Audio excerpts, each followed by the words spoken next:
ನಮಸ್ಕಾರ ಸ್ನೇಹಿತರೆ, ನಮ್ಮ ನಂಬಿಕೆಗೆ ಸ್ವಾಗತ ಸುಸ್ವಾಗತ. ಸ್ನೇಹಿತರೆ, ಅದೊಂದು ಶಿವಲಿಂಗ ಇವತ್ತಿಗೂ ಅನೇಕರನ್ನ ಅಚ್ಚರಿಗೊಳಪಡಿಸ್ತಿದೆ. ಶಿವಲಿಂಗ ಯಾವುದಿದ್ರೂ ಅದು ಕಲ್ಲಿನದಾಗಿರುತ್ತೆ. ಇದು ನಮಗೂ ನಿಮಗೂ ತಿಳಿದಿರುವ ವಿಚಾರ. ಆದರೆ ಭರತಖಂಡದ ಆ ಐತಿಹಾಸಿಕ ಕೋಟೆಯಲ್ಲಿರುವ ಆ ಶಿವಲಿಂಗದಿಂದ ಇವತ್ತಿಗೂ ಬೆವರಿನ ರೂಪದಲ್ಲಿ ವಿಷ ಹೊರಬರ್ತದೆ. ಯಾಕಂದ್ರೆ ಆ ಶಿವಲಿಂಗ ಸಾಕ್ಷಾತ್ ನೀಲಕಂಠನ ಅವತಾರವಾಗಿದೆಯಂತೆ. ಆ ಶಿವಲಿಂಗದ ಕಂಠದಿಂದ ಇವತ್ತಿಗೂ ವಿಷ ಬೆವರಿನ ರೂಪದಲ್ಲಿ ಹೊರಬರ್ತಿದೆ. ಶಿವಪುರಾಣದಲ್ಲೂ ಈ ಬಗ್ಗೆ ಪ್ರಸ್ತಾಪವಿದೆ. ಸಮುದ್ರ ಮಂಥನದಿಂದ ಬಂದ ವಿಷವನ್ನ ಕುಡಿದ ಶಿವ ಆ ವಿಷದ ಪ್ರಭಾವವನ್ನ ಕಡಿಮೆ ಮಾಡಿಕೊಳ್ಳಲು ಭೂಮಿಗೆ ಇಳಿದು ಬಂದಿದ್ದ. ನದಿಯಲ್ಲಿ ಸ್ನಾನ ಮಾಡಿ ಗುಹೆಯೊಂದರಲ್ಲಿ ತಪಸ್ಸಿಗೆ ಕುಳಿತಿದ್ದ. ಆ ಬಳಿಕವೇ ಶಿವನಿಗೆ ವಿಷದ ಪ್ರಭಾವದಿಂದ ಮುಕ್ತಿ ಸಿಕ್ಕಿತ್ತಂತೆ. ಹಾಗಿದ್ರೆ ಆ ಸ್ಥಳ ಯಾವುದು? ಅಲ್ಲಿ ಇವತ್ತಿಗೂ ಶಿವನ ಕಂಠದಿಂದ ಅಥವಾ ಶಿವಲಿಂಗದ ಕಂಠದಿಂದ ವಿಷ ಹೊರಬರುತ್ತಿರೋದು ನಿಜಾನ?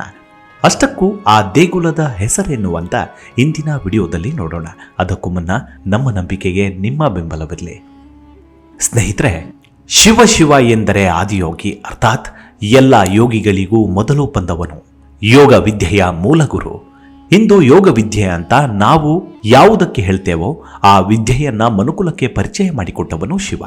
ಸೃಷ್ಟಿಕರ್ತರಲ್ಲಿ ಒಬ್ಬನಾದ ಶಿವನ ಅನೇಕ ಮಂದಿರಗಳು ಭರತಖಂಡದಲ್ಲಿವೆ. ಬ್ರಹ್ಮಾಂಡದ ರಕ್ಷಣೆಗಾಗಿ ವಿಷ್ಣುವಿನಂತೆ ಶಿವನು ಕೂಡ ಹಲವು ಅವತಾರಗಳನ್ನು ತಳೆದಿದ್ದಾನೆ. ಪಿಪ್ಪಲಾದ ನಂದಿ, ಭೈರವ, ಅಶ್ವತ್ಥಾಮ, ಶರಭ, ಋಷಿ ದುರ್ವಾಸ, ಹನುಮಾನ್, ವೃಷಭ, ಯತಿನಾಥ, ಕಿರಾತ ಹೀಗೆ ಹಲವು ರೂಪಗಳನ್ನು ತಳೆದು ಬ್ರಹ್ಮಾಂಡವನ್ನು ರಕ್ಷಿಸಿದ್ದಾನೆ. ಹಲವು ವಿಕೋಪಗಳಿಗೆ ಎದೆಕೊಟ್ಟು ಮನುಕುಲ ಮತ್ತು ತ್ರಿಲೋಕಗಳನ್ನ ರಕ್ಷಣೆ ಮಾಡಿದ್ದಾನೆ. ಸ್ಮಶಾನವಾಸಿ, ಬರೀ ಮೈಯ ಭೈರಾಗಿ, ಹಾವುಗಳೇ ಅವನ ಆಭರಣ, ಭಿಕ್ಷೆ ಬೇಡಿ ತಿನ್ನೋನು. ಇಂತಹ ಪರಮಶಿವ ಭಕ್ತರು ಕೇಳಿದ್ದು ಕೊಡಬಲ್ಲ. ಲೋಕ ಕಲ್ಯಾಣಕ್ಕಾಗಿ ಏನು ಬೇಕಾದರೂ ಮಾಡಬಲ್ಲ. ಜಗದ ಕಷ್ಟಗಳೆಲ್ಲವನ್ನ ಉಂಡು ಭಕ್ತರಿಗೆ ಸುಖವನ್ನ ಕೊಡುವ ದೇವರು ಶಂಕರ. ಇಂತಹ ಶಿವನ ಬಗ್ಗೆ ನಾನಾ ಕಥೆಗಳಿವೆ. ಅವುಗಳಲ್ಲಿ ಇಡೀ ಬ್ರಹ್ಮಾಂಡ ಕಾಪಾಡಲು ಈ ಶಿವ ಹಾಲಾಹಲ ವಿಷ ಕುಡಿದು ಜಗದ ಕಷ್ಟ ನುಂಗಿ ದೇವಾನು ದೇವತೆಗಳಿಗೆ ಅಮೃತವನ್ನ ಹಂಚಿದ್ದ. ಅಂತಹ ಹಾಲಾಹಲ ವಿಷ ಕುಡಿದ ಮೇಲೆ ಶಿವ ಮುಂದೇನು ಮಾಡಿದ ಅಂತ ಹೇಳೋ ಮೊದಲು ಸಮುದ್ರ ಮಂಥನ ಕಥೆಯನ್ನೊಮ್ಮೆ ನೆನಪು ಮಾಡಿಕೊಳ್ಳೋಣ. ಅದೊಂದು ಸಲ ದುರ್ವಾಸ ಮುನಿಗಳು ತನ್ನ ಶಿಷ್ಯರೊಂದಿಗೆ ಶಿವನನ್ನ ಭೇಟಿಯಾಗಲು ಕೈಲಾಸದತ್ತ ಹೊರಟಿದ್ರು. ಆಗ ದಾರಿಯಲ್ಲಿ ಸಿಕ್ಕ ಇಂದ್ರನನ್ನ ನೋಡಿ ಖುಷಿಯಾದ್ರು. ಆಗ ಇಂದ್ರನಿಗೆ ಪಾರಿಜಾತ ಹೂವಿನ ಒಂದು ಸುಂದರವಾದ ಹಾರವನ್ನು ನೀಡಿದ್ರು. ಆದ್ರೆ ಇಂದ್ರ ಅಹಂಕಾರದಿಂದ ಆ ಹಾರವನ್ನ ತನ್ನ ಐರಾವತ ಆನೆಗೆ ಹಾಕಿದ. ಪಾರಿಜಾತದ ವಾಸನೆಯಿಂದ ಆನೆಗೆ ಕಿರಿಕಿರಿಯಾಗತ್ತೆ. ತನ್ನ ತಲೆಯನ್ನ ಕೊಡವಿ ಐರಾವತ ಆನೆ ಆ ಹಾರವನ್ನ ನೆಲಕ್ಕೆ ಕೆಡವುತ್ತೆ. ಕ್ರೋಧ ಎಂಬ ಪದಕ್ಕೆ ಅನ್ವರ್ಥರಾಗಿದ್ದ ದುರ್ವಾಸ ಮುನಿಗಳು ಈ ಪ್ರಸಂಗದಿಂದ ದೇವಲೋಕವೇ ನಡುಗುವಂತೆ ಹುಂಕರಿಸಿದ್ರು. ಇಡೀ ದೇವತೆಗಳಿಗೆ ಶಾಪ ಕೊಟ್ಟು ನಿಮ್ಮ ಶಕ್ತಿ ಅಳಿದು ಹೋಗಲಿ ಅಂತ ಹೇಳಿದ್ರು. ಈ ಮೂಲಕ ಎಲ್ಲ ದೇವತೆಗಳು ತಮ್ಮ ಶಕ್ತಿಯನ್ನು ಕಳೆದುಕೊಂಡ್ರು. ದುರ್ವಾಸ ಮುನಿಗಳಿಂದ ಶಾಪಕ್ಕೊಳಗಾಗಿ ತಮ್ಮ ಶಕ್ತಿ ಸಾಮರ್ಥ್ಯವನ್ನ ಕಳೆದುಕೊಂಡ ಇಂದ್ರ ಮತ್ತು ದೇವಾನು ದೇವತೆಗಳು ಕಂಗಾಲಾಗಿ ಹೋದ್ರು. ಈ ಶಕ್ತಿ ಕಳೆದುಕೊಂಡ ರಾಕ್ಷಸರು ಸ್ವರ್ಗದ ಮೇಲೆ ದಾಳಿ ಮಾಡಿ ದೇವಲೋಕದಲ್ಲಿ ಪ್ರಾಬಲ್ಯ ಮೆರೆಯಲಾರಂಭಿಸಿದ್ರು. ಆಗ ಎಲ್ಲರೂ ದೇವರ ದೇವ ವಿಷ್ಣುವಿನ ಬಳಿ ಓಡೋಡಿ ಬಂದರು. ನೀವು ರಾಕ್ಷಸರಿಂದ ಮುಕ್ತಿ ಪಡೆಯಬೇಕೆಂದ್ರೆ ಅದು ಸಮುದ್ರ ಮಂಥನದಿಂದ ಮಾತ್ರ ಸಾಧ್ಯ.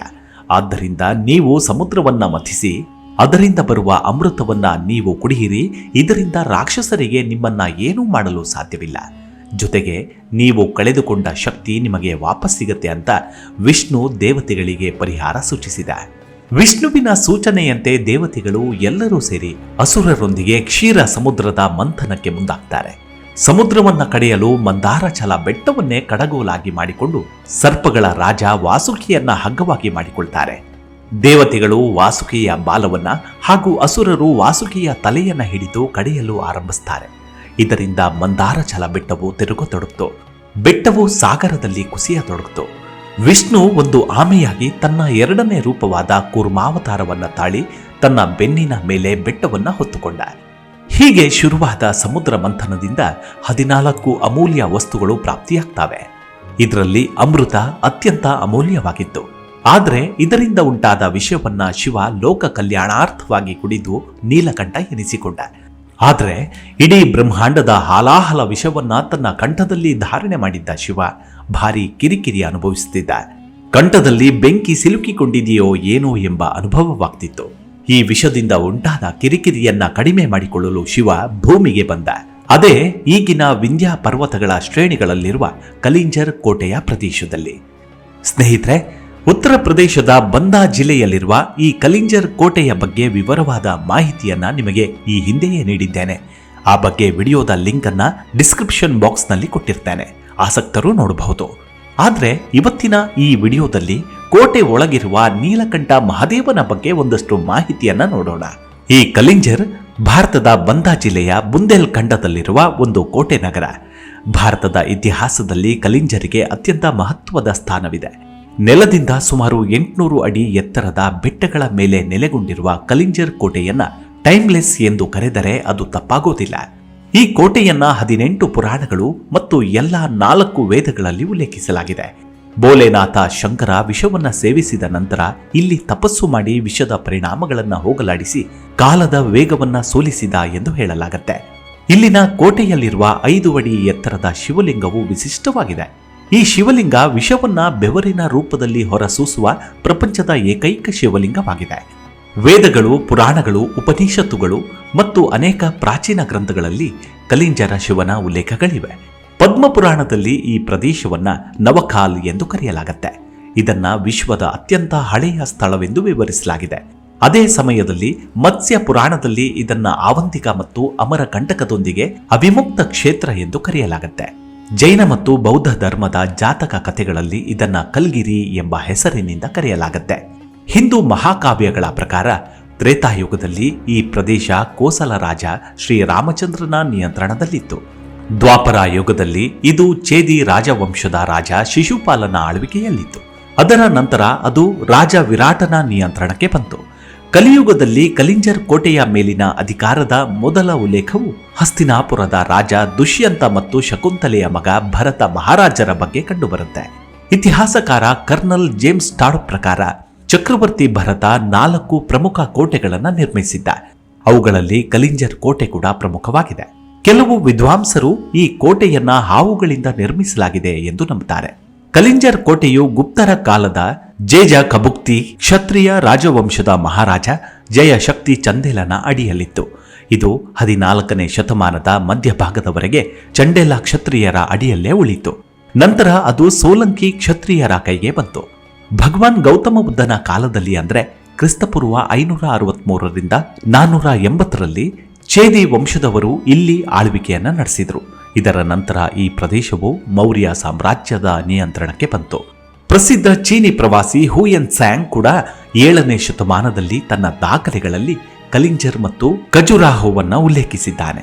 ಕಲಿಂಜರ್ ಕೋಟೆಯಲ್ಲಿ ಅನೇಕ ರಾಜವಂಶಗಳ ಅಧಿಕಾರದ ವ್ಯಾಪ್ತಿಯಲ್ಲಿರುವ ಅನೇಕ ವಾಸ್ತುಶಿಲ್ಪದ ಶೈಲಿಗಳು ಗೋಚರಿಸುತ್ತವೆ. ಇವುಗಳಲ್ಲಿ ಗುಪ್ತ ಶೈಲಿ, ಪ್ರತಿಹಾರ ಶೈಲಿ, ಪಂಚಾಯತ ನಗರ ಶೈಲಿ ಮೊದಲಾದವುಗಳು ಪ್ರಮುಖವಾಗಿವೆ. ಇನ್ನು ಈ ಕಲಿಂಜರ್ ಕೋಟೆಯನ್ನ ಶಿವನ ವಾಸಸ್ಥಾನವೆಂದು ಪರಿಗಣಿಸಲಾಗಿದೆ. ದೇವಾಲಯದಲ್ಲಿ 18 ತೋಳುಗಳ ಬೃಹತ್ ಪ್ರತಿಮೆಯಲ್ಲದೆ ನೀಲಿ ಕಲ್ಲಿನಿಂದ ಮಾಡಿದ ನೀಲಕಂಠ ಶಿವಲಿಂಗವಿದೆ. ಇನ್ನು ಈ ನೀಲಕಂಠ ದೇವಾಲಯದ ಮೇಲೆ ನೈಸರ್ಗಿಕ ನೀರಿನ ಮೂಲವಿದೆ.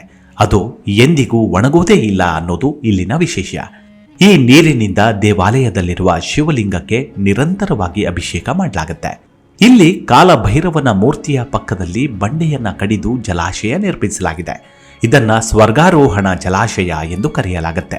ಯಾಕಂದ್ರೆ ವಿಷ ಕುಡಿದು ಬಂದಿದ್ದ ಶಿವ ಇದೇ ಜಲಾಶಯದಲ್ಲಿ ಸ್ನಾನ ಮಾಡಿ ತಪಸ್ಸಿಗೆ ಕುಳಿತಿದ್ದ ಅಂತ ಹೇಳ್ತಾರೆ. ಹೀಗಾಗಿ ಈ ಜಲಾಶಯದಲ್ಲಿ ಸ್ನಾನ ಮಾಡುವುದರಿಂದ ಅನೇಕ ರೋಗಗಳಿಂದ ಮುಕ್ತಿ ಸಿಗುತ್ತದೆ ಅಂತ ಹೇಳ್ತಾರೆ. ಅಲ್ಲದೆ ಇಲ್ಲಿ ಸ್ನಾನ ಮಾಡಿದ್ರಿಂದಲೇ ಕೀರ್ತಿ ವರ್ಮನ ಕುಷ್ಠರೋಗ ವಾಸಿಯಾಯಿತು ಅಂತ ಹೇಳ್ತಾರೆ. ಈ ಜಲಾಶಯವು ಸಂಪೂರ್ಣವಾಗಿ ಪರ್ವತಗಳಿಂದ ಆವೃತವಾಗಿದೆ. ಇನ್ನು ದೇವಸ್ಥಾನಕ್ಕೆ ಹೋಗುವ ದಾರಿಯಲ್ಲಿ ಶಿವ, ಕಾಲಭೈರವ, ಗಣೇಶ, ಹನುಮಾನ್ ಮುಂತಾದವರ ಪ್ರತಿಮೆಗಳನ್ನ ಕಲ್ಲುಗಳ ಮೇಲೆ ಕೆತ್ತಲಾಗಿದೆ. ಇದಲ್ಲದೆ ಯಕ್ಷ, ಯಕ್ಷಿಣಿ, ಯೋಗಿನಿ ಮತ್ತು ನೃತ್ಯಗಾರರ ವಿವಿಧ ಭಂಗಿಗಳ ಪ್ರತಿಮೆಗಳನ್ನ ಕೂಡ ಇಲ್ಲಿ ಕೆತ್ತಲಾಗಿದೆ. ಶಿವ ಶತಮಾನಗಳಿಂದ ಈ ದೇವಾಲಯದಲ್ಲಿ ನೆಲೆಸಿದ್ದಾನೆ ಅಂತ ಭಕ್ತರು ನಂಬಿದ್ದಾರೆ. ಇಲ್ಲಿ ಸಾಧು ಸಂತರು ಮತ್ತು ಭಕ್ತರು ದೂರ ದೂರುಗಳಿಂದ ಆಗಮಿಸುತ್ತಾರೆ. ಈ ದೇವಾಲಯವನ್ನ ತಂತ್ರ ಸಾಧನದ ಮುಖ್ಯ ಕೇಂದ್ರವೆಂದು ಪರಿಗಣಿಸಲಾಗಿದ್ದು, ಸಂತರು ತಪಸ್ಸು ಮಾಡುವುದರಿಂದ ಸಿದ್ಧಿಗಳನ್ನು ಪಡೆಯುತ್ತಾರೆ.